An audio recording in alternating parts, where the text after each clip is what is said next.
오늘 주시는 하나님 말씀 요한복음 14장 1절에서 7절 말씀입니다. 교독하겠습니다. 너희는 마음에 근심하지 말라. 하나님을 믿으니 또 나를 믿으라. 내 아버지 집에 거할 곳이 많도다. 그렇지 않으면 너희에게 일렀으리라. 내가 너희를 위하여 거처를 예비하러 가노니 가서 너희를 위하여 거처를 예비하면 내가 다시 와서 너희를 내게로 영접하며 나 있는 곳에 너희도 있게 하리라. 내가 어디로 가든지 그 길을 너희에게 아니니라. 도마가 이르되 주여 주께서 어디로 가시는지 우리가 알지 못하거늘 그 길 어찌 알겠사옵나이까. 예수께서 이르시되 내가 곧 길이요 진리요 생명이니 나를 말미암지 않고는 아버지께로 올 자가 없느니라. 너희가 나를 알았더라면 내 아버지도 알았으리로다. 이제부터는 너희가 그를 알았고 또 보았느니라. 아멘.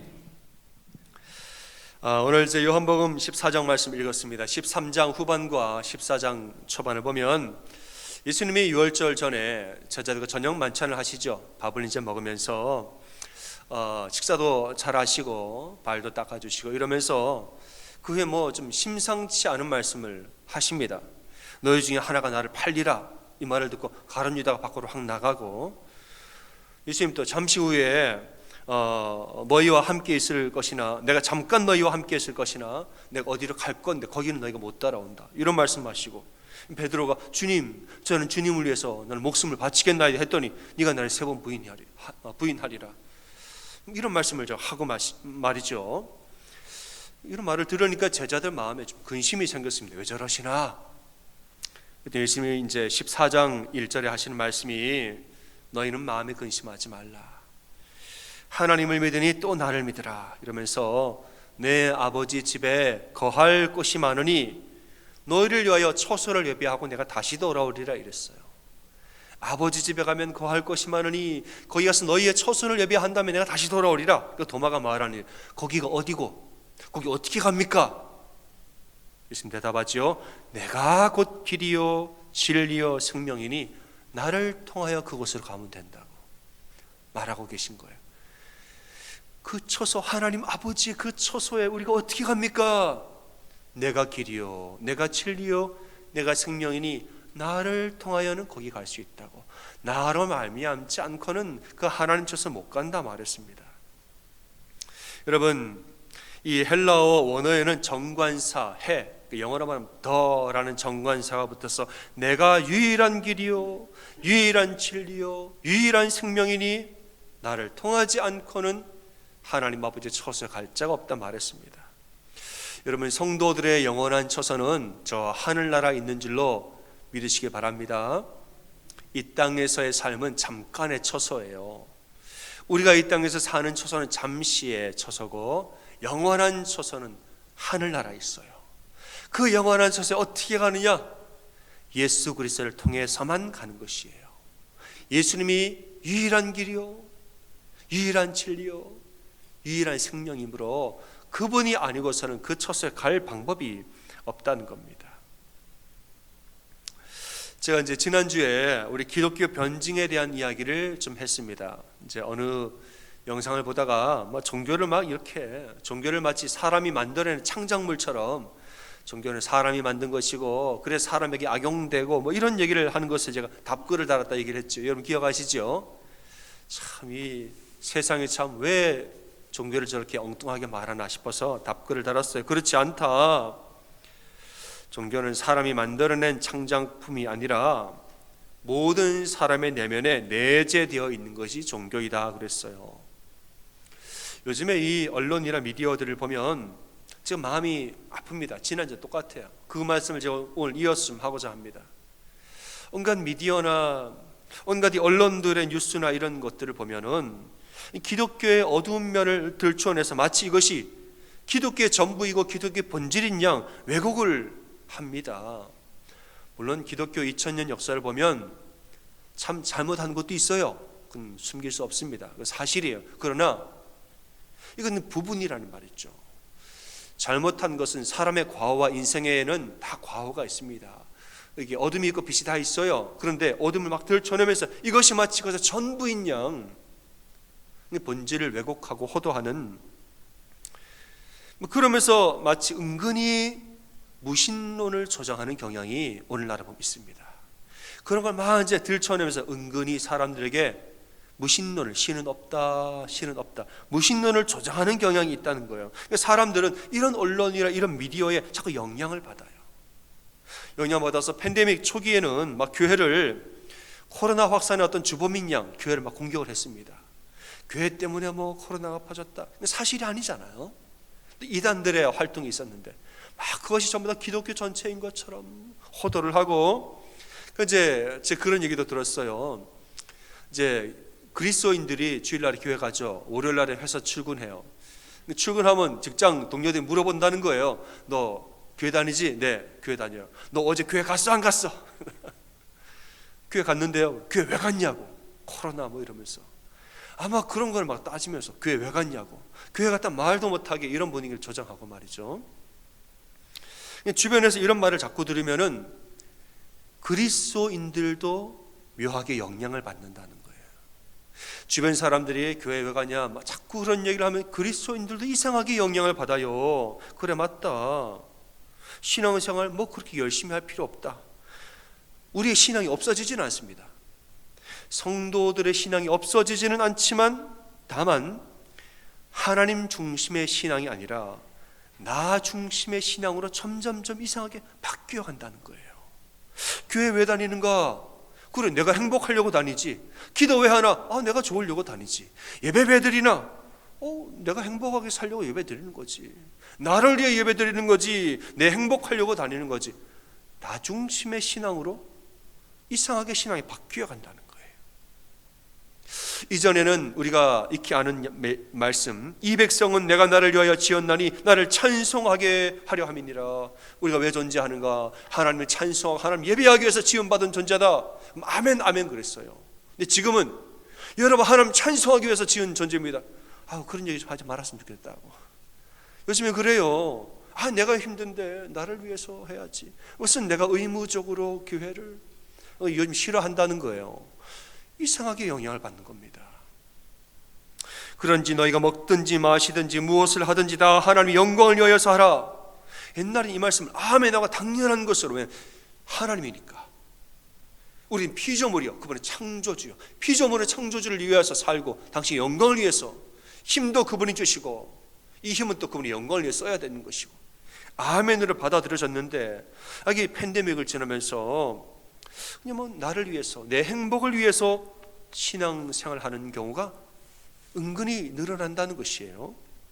그래서 뭐 그냥 피곤하면 집에서 쉬고, 뭐 사정이 생기면 집에서 편안하게 예배드리면 되지, 이렇게 되어버린 것입니다. 사람들 속마음이 뭐 너무 그러지 마세요. 남한테 피해 안 주고 살면 되지. 내가 착하게 살면 되는 거 아닙니까? 이런 마음이 있어가지고 예배드리세요 하면은 왜요? 나는 지금이 좋은데요. 이런다는 거예요. 함께 예배드리세요. 함께 예배합시다. 그러면 왜요? 난 지금 만족하는데요. 나 지금 부족함이 없어요. 내가 부족함이 없는데 뭐하러 예배드리냐는 거예요. 저 오늘 철학 이야기를 좀 하고자 하는데 되게 쉬운 철학이에요. 고대 철학에 쾌락주의를 주장한 에피쿠로스 학파라는 철학이 있습니다. 이들이 이제 쾌락주의를 추구한 것으로 유명하죠. 그런데 쾌락을 추구했다고 해서 되게 단순한 수준의 수준 낮은 쾌락을 추구하지 않았어요.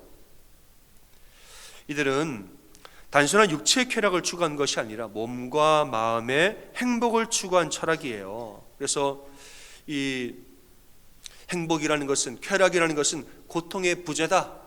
고통의 부재가 쾌락이에요. 그래서 단순한 물질적이고 너무 육체적인 쾌락은 오히려 고통을 가져다 주기 때문에 이런 쾌락은 추구하지 말자 그랬어요. 몸과 마음의 균형 있는 쾌락을, 몸과 마음의 균형 있는 행복을 추구하자. 인생을 살 때 너무 욕심 부리지도 말고 너무 육체적으로 타락하지도 말고 물질이 적당한 물질과 적당한 건강 속에서 사람들과 좋은 관계를 유지하면서 몸과 마음이 행복하게 살자. 이게 에피쿠로스 학파가 말한 쾌락주의예요. 오늘날 우리가 말하는 소확행, 대단히 욕심내지 말고 작은 것에 확실한 행복을 누리고, 또 우리가 중용의 덕, 너무 과하지도 말고 너무 부족하지 말고 그저 적당하게 행복하게 살자. 똑같은 말 아닙니까? 여러분, 틀린 말이 없어요. 다 맞는 말이에요. 그죠? 틀린 말이 어디가 있어요? 다 맞는 말이죠. 너무 과하지도 않게, 너무 부족하지도 않게, 착하게, 좋은 관계 가운데 몸과 마음이 행복하게 살자. 다 맞는 말인데, 그런데 이거는 철학입니다. 이거는 신앙이 아니에요. 이거는 철학이란 말이에요. 이거는 신앙이 아닙니다. 이것은 무신론자들도 이렇게 삽니다. 무신론자, 신이 없다고 말하는 사람들도 이 철학을 가지고 삽니다. 신앙이 있는 자의 삶이 아니에요. 그럼 목사님, 철학만으로만 살아도 행복하겠네요? 철학만으로도 충분하지 않습니까? 여러분, 충분하지 않습니다. 왜냐? 사람은 영과 혼과 육으로 이루어진 존재인데, 철학은 의도적으로 영을 배제합니다. 인간은 영성이 있는, 영이 있는 존재인데 철학은 영을 배제해요. 몸과 마음에 대해서만 이론적으로 정립한 것이 철학입니다. 수많은 사람들이, 수많은 철학자가 신이 존재하느냐, 신이 어디서 왔고 어디로, 우리 인간은 어디서 와서 어디로 가느냐, 그렇게 많은 논리로 이야기를 아무리 하려고 해도 여러분 정립이 안 돼요. 어느 철학자도 신이 누구고 증명을 존재한 철학자가 없습니다. 왜냐? 하나님이 영이시니 인간의 이론은 설명이 안 되는 거예요. 인간이 누구냐? 수많은 철학자가 얘기를 해도 정리가 안 됐어요. 인간은 영, 혼, 육인데 영을 빼고 혼과 육으로만 설명하니 어찌 되겠습니까? 성경에서는 분명히 말합니다. 그러나 철학은 말하지 못해요. 그러면은 이 신앙이라는 것은 이론적으로 설명도 못하는 신인데 우리가 뭐하러 믿습니까? 여러분, 하나님은 이론적으로 설명할 수 없어요. 그죠? 이론으로 하자면 할 수 있습니다. 제가 할 수 있어요. 제 얘기가 아니고 학자들이 다 해놓은 게 있습니다. 그러나 진짜 신은 그것으로 만나는 게 아니에요. 설명하지도 못할 신을 우리가 왜 믿어야 합니까? 왜 믿어야 할까요? 우리 인생에도 말로 설명할 수 없는 일들이 계속 일어나기 때문에 설명할 수 없는 신을 믿는 거예요. 여러분, 살아보면서 우리 인생이 말로 다 설명하고 말로 다 증명할 수 있습니까? 못합니다. 우리가 사람이 어디서부터 와서 어디로 가는지 누가 설명하겠어요? 내면의 근본적인 공허함이 왜 생기는 것인지, 인생의 근본적인 선과 근본적인 악에 대해서 언제부터 시작이 됐는지 아무도 설명 못합니다. 여러분, 사람을 때리면 악하다, 그건 누가 그렇게 규정했습니까? 사람을 도와주면 선하다, 그건 누가 규정했어요?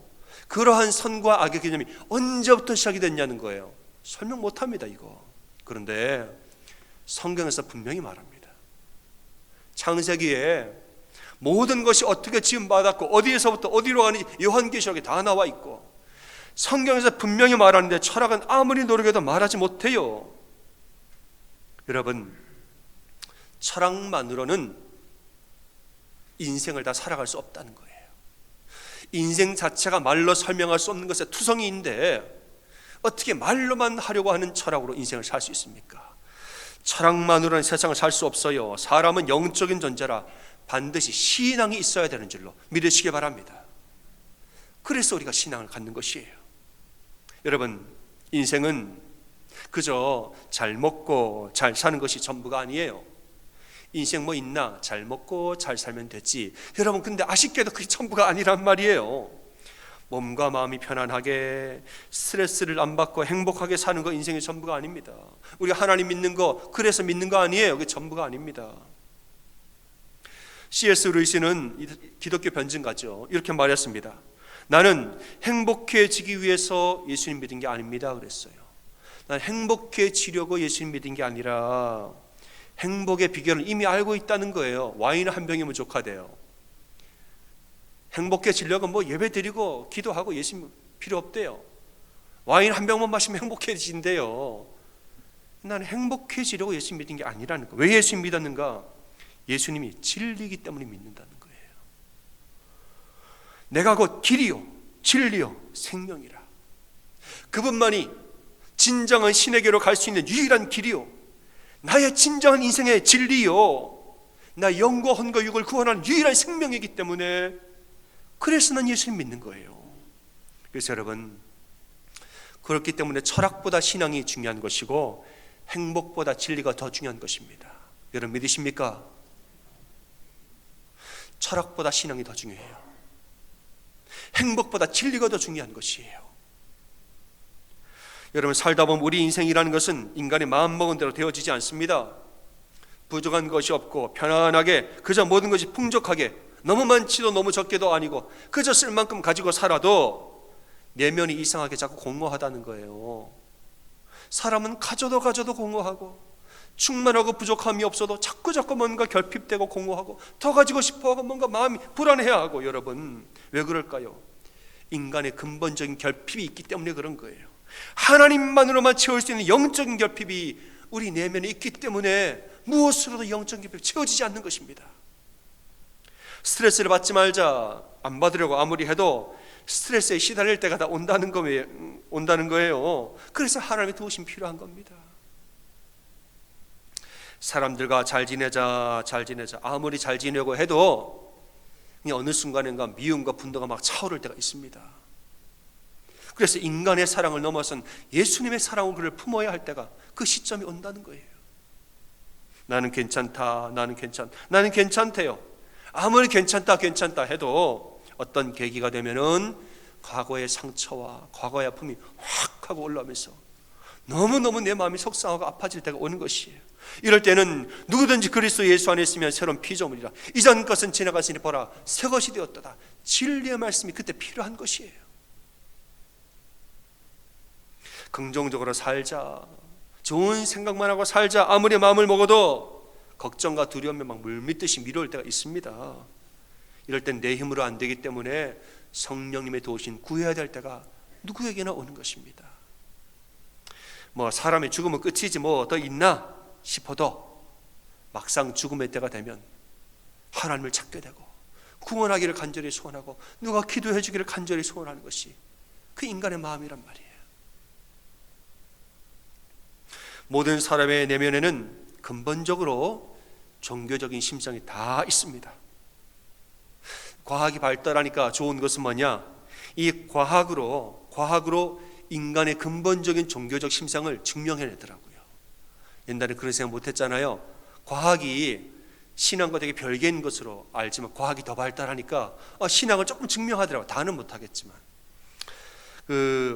펜실베니아 대학의 신경과학자 앤드류 누버그 그리고 마크 로버트 윌트먼은, 이 사람은 이제 뇌과학자예요.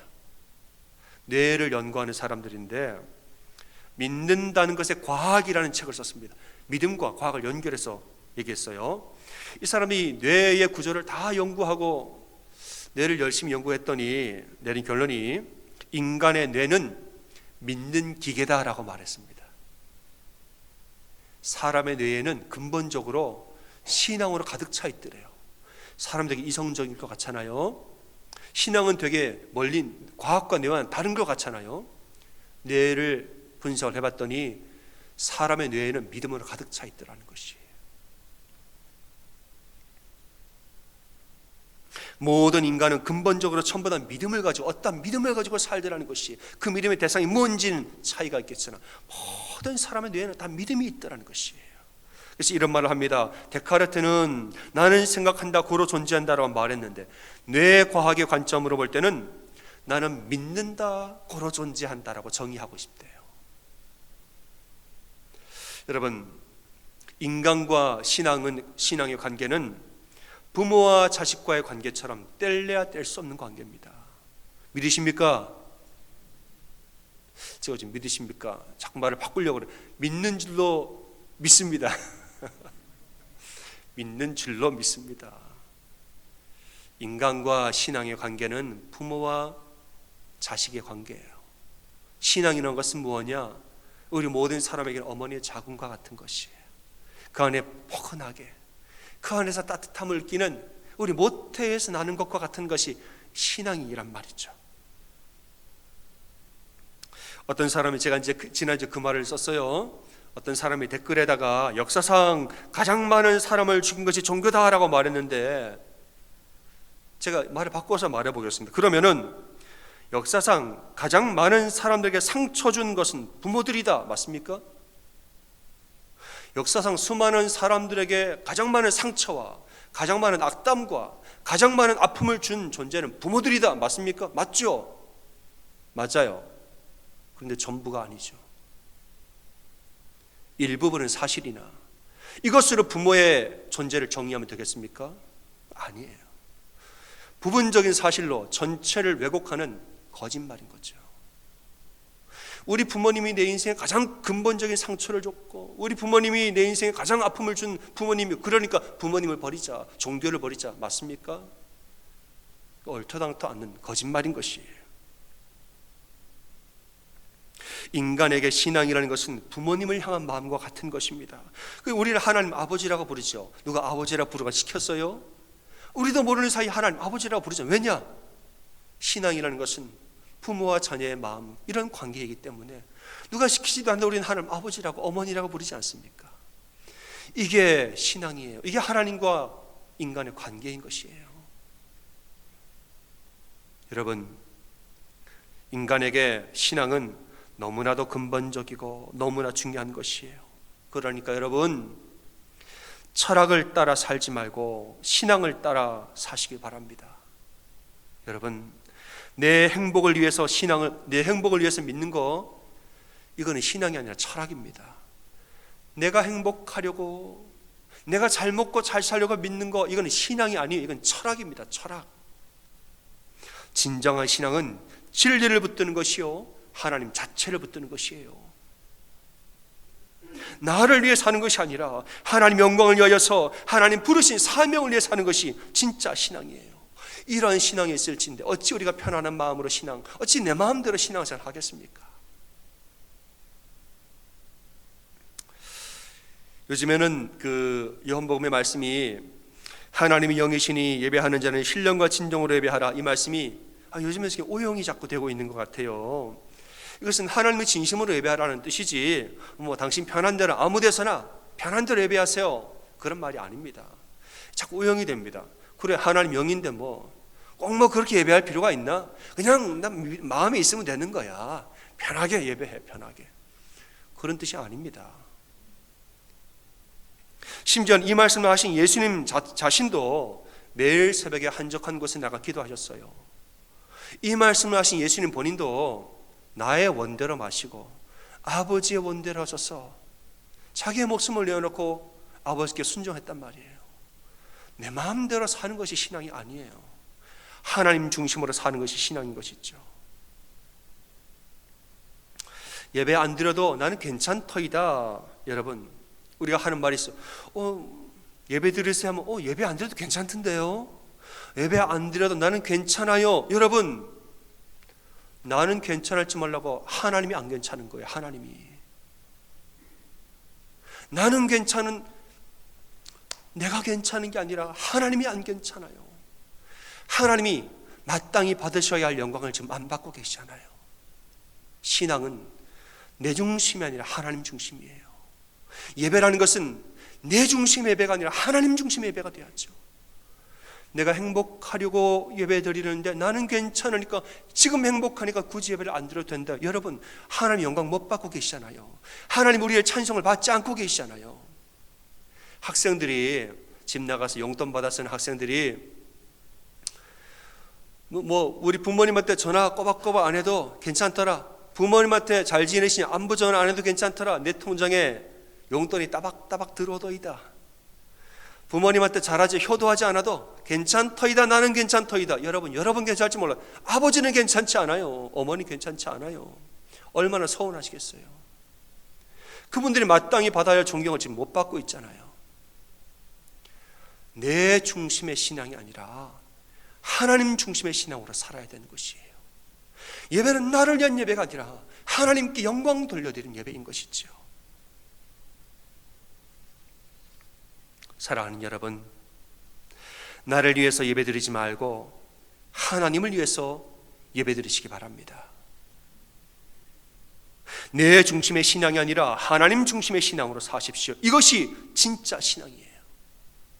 세상 사람들이 은근히 무신론을 조장하고 은근히 예배의 무용론을 조장하면서 그냥 뭐 나 편한 대로 신앙생활 하자 말하더라도 우리는 이 세대를 본받지 말고 오직 마음을 새롭게 함으로 변화를 받아 하나님이 선하시고 기뻐하시고 온전하신 뜻이 무엇인지 분별하도록 하라. 분별해야 되는 것이에요. 내 중심의 신앙인은 내 힘으로 사는 거예요. 그러나 하나님의 중심의 신앙인은 하나님 능력으로 사는 것입니다. 하나님의 놀라운 능력을 맛보아 알기 원한다면 하나님 중심의 신앙으로 살아야죠. 나를 위한 신앙은 내 힘으로 사는 것, 하나님을 위한 신앙은 하나님의 능력으로 사는 것이에요. 하나님을 위해서 예배할 때에 하나님의 능력이 우리에게 부어진다는 것입니다. 지난 3년 동안에 팬데믹이 참 많은 사람들의 신앙을 흔들었습니다. 가만히 보니까 그래요. 팬데믹의 이 기간이 여러 사람들의 신앙을 다 흔들어 놨습니다. 여러분, 인생 살면서 우리 신앙 흔드는 일이 뭐 이것뿐이겠어요? 한두 가지겠냐고요. 인생의 주기를 보면 오르락 내리락 신앙이 좋았다 나빴다 별의별 일들이 우리의 신앙을 다 유혹하고 흔듭니다. 여러분, 어떠한 유혹과 어떤 시험이 오더라도 내게 능력 주시는 자 안에 거할 때는 모든 것을 이길 수 있는 줄로 믿으시는 줄 믿습니다. 말 잘해야지. 이게 제 진심이에요. 저는 이미 믿는 줄 저는 믿습니다. 저는 이미 여러분 믿는 줄 믿어요. 신앙을 흔드는 것은 수도 없이 많아요. 팬데믹만 흔드는 게 아닙니다. 다른 것도 우리 신앙을 수도 없이 흔듭니다. 하지만 우리가 주님만 바라보고 내게 능력 주시는 자 안에서 온전히 거할 때 어떤 일도 다 이기고 우리 승리할 수 있다는 것입니다. 얼마 전에 제가 이제 미국 교회의 2023년도 트렌드 분석 보고서를 봤습니다. 이 미국에 있는 교회들이 2023년도에 어떤 트렌드로 갈 것인가 보고서에 보니까 올해부터는 전도를 시작하는 교회가 많아질 것이라 이렇게 말하더라고요. 그러니까 팬데믹을 겪으면서 오랫동안 교회가 복음 전도를 쉬고 있다가 팬데믹으로 인해서 전도가 다시 이제는 하는 교회가 생겨날 것이다. 이 보고서를 봤어요. 제가 진짜 감사했습니다. 왜냐? 우린 이미 하고 있잖아요. 우리 2023년도가 아니라 우린 2022년부터 벌써 전도를 하고 있잖아요. 제 이 보고서를 보다가 참 감사한 게 뭐냐? 저는 뭐 보고서 읽은 적도 없고 안 적도 없어요. 그러나 하나님만 바라보고 하나님 안에서 계속 기도하면서 나아가니까 하나님이 때에 맞는 죄를 주시고 때에 맞는 능력을 주시고 그때에 맞게 계속 우리 교회를 길을 열어서 인도하고 계시니까 저 얼마나 감사한지 몰라요. 여러분, 주변에서 이렇게 저렇게 하는 말들에 여러분 너무 흔들리지 말고 주님만 바라보시기 바랍니다. 주님만 바라보고 사는 자는 주님이 다 인도하십니다. 여러분, 세상의 풍조에 흔들리지 말고 주님만 바라보시길 바라요. 예배 좀 빠져도 괜찮다 뭐 이런 말들, 힘들 텐데 좀 쉬어라, 뭐 다 잘 먹고 잘 살자고 하는 건데 뭐 그렇게 고생하면서 신앙생활 하느냐, 주변에서 이런 말 저런 말 많이 하죠. 여러분, 이렇게 모이기를 패하는 어떤 사람들의 습관, 모이기를 패하는 어떤 사람들의 습관은 초대교회부터 지금까지 언제나 있어 왔습니다. 뭘 그렇게 모이냐, 뭘 그렇게 예배하고 뭘 그렇게 기도하느냐, 그런 사람들의 말들은 기독교 2000년 역사에서 언제나 있어 왔다는 거예요. 그러나 교회 공동체는 함께 모여서 함께 기도하고 함께 예배드리면서 2000년 동안 신앙을 지켜왔습니다.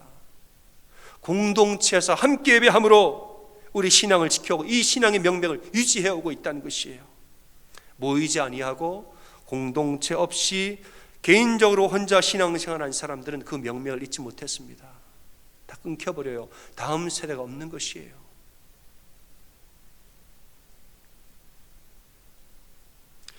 정말 이 팬데믹의 3년 동안에 우리 성도님들, 세상 사람들은 예배드리지 말자, 집에서 쉬어라 하는데 우리 성도님들은 그 가운데에도 이제는 다시 예배를 회복하고 믿음을 회복하기 위해서 이 자리에 나오신 여러분들, 전 우리 성도님 너무 귀하게 저는 생각해요. 목사님 괜히 그러지 하지만은 전 진심이란 말이에요. 우리 성도님들 귀하게 여기는 제 진심을 믿어주시기를 간절히 소원합니다. 아멘이 한 2배는 나오면 참 좋겠는데. 전 이렇게 함께 예배하면서 특별히 팬데믹의 3년 동안을 비가 오나 눈이 오나 어려움 가운데도 그냥 이렇게 믿음 지키면서 함께 예배하고 함께 기도하면서 함께 그 자리에 있어줌으로 함께 이 팬데믹을 이겨낸 여러분들 전 너무너무 고맙고 감사해요. 사실 진심이에요. 이제 2023년도 한 해를 시작하면서 이제는 다른 성도들의 신앙도 온전히 회복되기를 함께 기도해 주시기를 바랍니다.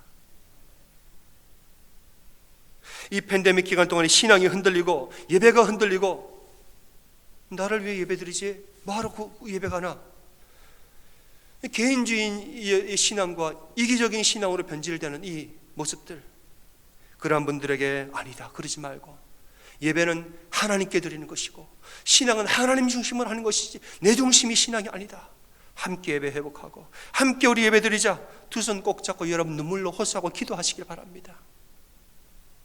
내 중심이 아니라 하나님 중심으로 함께 신앙생활하자. 더 나아가서는 주변에 여러분 낙심하신 분들, 여러분 불신자들에게 정말 예수님의 신앙을 전하면서 생명이 살아나고 생명을 전하고 생명의 열매를 맺는 우리 교회가 다 되기를 주님의 이름으로 축원합니다.